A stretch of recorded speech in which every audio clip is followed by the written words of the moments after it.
संध्या बहुत प्यारी और काम में रुचि लेने वाली लड़की थी। वो हमेशा हंसती बोलती और सबके दुख दर्द में भी काम आती थी। अपनी उपस्थिति से वो थोड़ी ही देर में किसी भी उदास माहौल को खुशनुमा कर देती। वो भजन और गाने बजाने में भी पारंगत थी। ऐसे ही किसी रिश्तेदार के यहाँ भजन शाम का कार्यक्रम था, जिसमें संध्या भी अपनी माताजी के साथ गई हुई थी। वहाँ पर कुछ जानने वालों ने संध्या को भी भजन सुनाने के लिए कहा। संध्या ने जैसे ही राधा कृष्ण का सुंदर भजन अपनी आवाज़ में सुनाना शुरू किया, वहाँ उपस्थित सभी लोग मंत्रमुग्ध होकर सुनने लगे। वहाँ उपस्थित लोगों में संजना जी भी थी। उनको संध्या में अपने बेटे का भविष्य दिखाई दिया। उनके मन ने कहीं न कहीं कहा कि यही लड़की उनके बेटे वैदिक के लिए उपयुक्त जीवन संगिनी सिद्ध होगी। उनका बेटा वैदिक, जिसकी गिनती शहर के बहुत बड़े उद्योगपति में होती थी, जिसने बहुत कम उम्र में अपने पिता को खो दिया था। संजना जी के संस्कार और परवरिश ने वैदिक को बिखरने नहीं दिया था, जिसका परिणाम था कि आज वो पूरी दुनिया का सामना करने में समर्थ था। यहाँ तक तो सब देखने सुनने में ठीक था, पर वैदिक को शादी नाम के शब्द से ही नफरत थी। असल में उसे एक लड़की से प्यार हुआ था, पर शादी होने से पहले ही वो लड़की वैदिक को धोखा देकर विदेश चली गई थी। अब संध्या को देखकर संजना जी के मन में कहीं न कहीं वैदिक का घर बसाने और अपने पोती पोता खिलाने की इच्छा बलवती हो गई थी। उन्होंने अपने एक रिश्तेदार के द्वारा संध्या के माता पिता से बात की। उन लोगों को शादी से कोई ऐतराज़ नहीं था। अब संजना जी को सिर्फ वैदिक को मनाना था। उन्होंने किसी तरह से संध्या का फ़ोटो वैदिक के सामने रखा। फ़ोटो देखते ही वैदिक बुरी तरह चिढ़ गया। संजना जी को इस बात का पूरा अंदाज़ा था। उन्होंने अपने बुढ़ापे की दुहाई देते हुए और अपनी कसम देते हुए आखिर वैदिक को शादी के लिए तैयार कर ही लिया। वैदिक ने संजना जी की जिद के आगे हथियार तो डाल दिए थे, पर साथ ही साथ ये भी कहा था कि वो इस शादी से कोई उम्मीद ना रखे।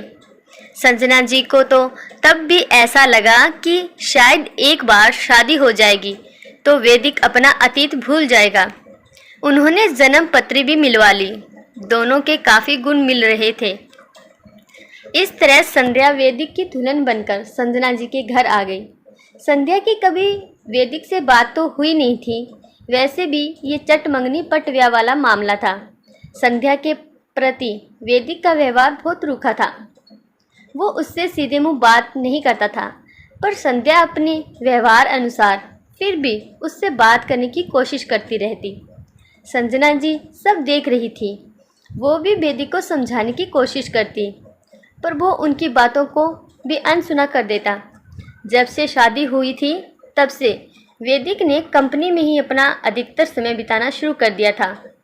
संध्या को तो कुछ समझ नहीं आ रहा था कि आखिर उसकी क्या गलती है जो वैदिक उसके साथ ऐसा व्यवहार करता है। एक दिन ऐसे ही कंपनी की वर्षगांठ का आयोजन था। संजना जी ने संध्या को भी तैयार होने के लिए कहा। संध्या बहुत खुश थी। उसको लगा आज शादी के बाद पहली बार उसको वैदिक के साथ कहीं जाने का मौका मिला है। इसी खुशी में वो अपनी पसंदीदा साड़ी पहनकर अच्छे से तैयार होकर वैदिक का इंतज़ार करने लगी। वैदिक जब घर पहुंचा और संजना जी ने कंपनी के आयोजन में संध्या को भी ले जाने के लिए कहा, तब वैदिक ने उसके तैयार होने के तरीके का मजाक उड़ाते हुए कहा कि ऐसी बहनजी टाइप लड़की को अपने साथ ले जाकर वो पूरी दुनिया के सामने हंसी का पात्र नहीं बन सकता। वो तो इसके भाग खुल गए जो ऐसी दो कौड़ी की लड़की की शादी इतने बड़े घर में हो गई। वैसे भी ऐसी लड़कियां अमीर घर के लोगों को फंसाने के सारे हुनर जानती हैं। ये सब बातें सुनकर संध्या बहुत हैरान रह गई थी। आज उसके आत्मसम्मान को बहुत चोट पहुंची थी। वो फूट फूट कर रोने लगी। उसने वैदिक से कहा कि किसी भी रिश्ते की बुनियाद दो आपसी लोगों की समझ पर टिकी होती है। एक तरफा रिश्ता कभी नहीं चलता। मैंने अपनी तरफ से आपके नज़दीक आने की बहुत कोशिश की, पर आप मेरे से दूर ही रहे। कभी भी किसी रिश्ते में इतनी दूर नहीं चले जाना चाहिए कि पास आना मुश्किल हो जाए। ये कहकर वो रोते हुए अपने कमरे में जाकर अपना सामान बांधने लगी। इधर संजना जी भी संध्या की इस हालत के लिए अपने को जिम्मेदार मान रही थी। उनको आज संध्या के साथ वेदी की शादी के अपने निर्णय पर बहुत अफसोस हो रहा था। वो इतनी तनाव में थी कि उनका रक्तचाप बढ़ गया और वहीं चक्कर खाकर गिर गई। वैदिक तो वैसे ही ये सब होने से पहले ही पार्टी के लिए घर से निकल गया था। संध्या जब अपना सामान लेकर अपने मायके जाने के लिए बाहर आई तब उसने संजना जी को मूर्छित अवस्था में देखा। उसने तुरंत एम्बुलेंस और उनके डॉक्टर को फ़ोन किया। डॉक्टर और एम्बुलेंस के आने में थोड़ा समय था। इस दौरान उनको प्राथमिक चिकित्सा दी जिससे उनकी हालत स्थिर रही। एम्बुलेंस के आते ही उनको हॉस्पिटल लेकर गई। वहाँ सभी डॉक्टर जानने वाले थे। उनको तुरंत चिकित्सा मिली। डॉक्टर ने संध्या को कहा कि समय पर इनका इलाज मिलने से आज इनकी जान बच गई, पर हम लोगों को इनको किसी भी अप्रिय घटना से दूर रखना है। उधर वैदिक को भी खबर दे दी गई।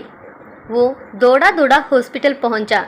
संजना जी के होश में आते ही जैसे ही वो उनसे मिलने पहुंचा तब उन्होंने उससे बात करने से मना कर दिया। उन्होंने डॉक्टर से संध्या को अपने पास रहने के लिए बोला। अभी उन्हें लगभग 10 दिन तक हॉस्पिटल में रहना था। वैदिक मन महसूस कर घर आ गया। वैसे भी डॉक्टर ने उसको संध्या ने इस घटना की घड़ी में संजना जी को किस तरह से संभाला था वो सब बता दिया था।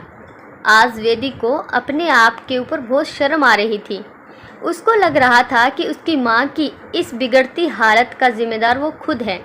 घर आकर आज नींद उसकी आंखों से कोसों दूर थी।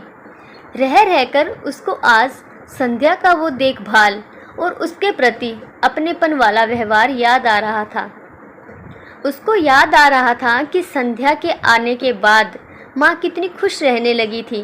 थोड़े दिन में ही संध्या ने उनका अकेलापन दूर कर दिया था। अब वैदिक को संध्या की वो बात भी याद आ गई थी कि इतना भी दूर नहीं जाना चाहिए कि पास आना मुश्किल हो जाए। बस यही सोचकर उसने फैसला लिया कि वो संध्या और माँ से अपने किए की माफ़ी मांग लेगा और अपने अतीत को पूरी तरह भुला देगा। ये सब सोचते हुए उसके चेहरे पर एक सुकून भरी मुस्कान छा गई। सुबह होते ही वो हॉस्पिटल पहुंचा और संजना जी के कमरे में जाकर उनके चरणों में बैठकर माफ़ी मांगने लगा। माँ का दिल था आखिर पसीज ही गया। इतने में संध्या वहाँ से जाने लगी। तब वैदिक ने पीछे से जाकर उसका हाथ पकड़ा और शरारत भरी मुस्कान अपने चेहरे पर लाते हुए कहा कि अभी शायद इतना भी दूर नहीं गया था। अब मैं पूरी ज़िंदगी तुम्हारा होकर रहना चाहता हूँ। उसकी इस बात को सुनकर संध्या का चेहरा भी खुशी से खिल गया। आशा करती हूँ आपको ये कहानी ज़रूर अच्छी लगी हो। ऐसी ही पारिवारिक कहानियाँ रोज़ सुनने के लिए प्लीज़ इस चैनल को सब्सक्राइब करें। कहानी अच्छी लगी हो तो लाइक करें, कमेंट करें। धन्यवाद।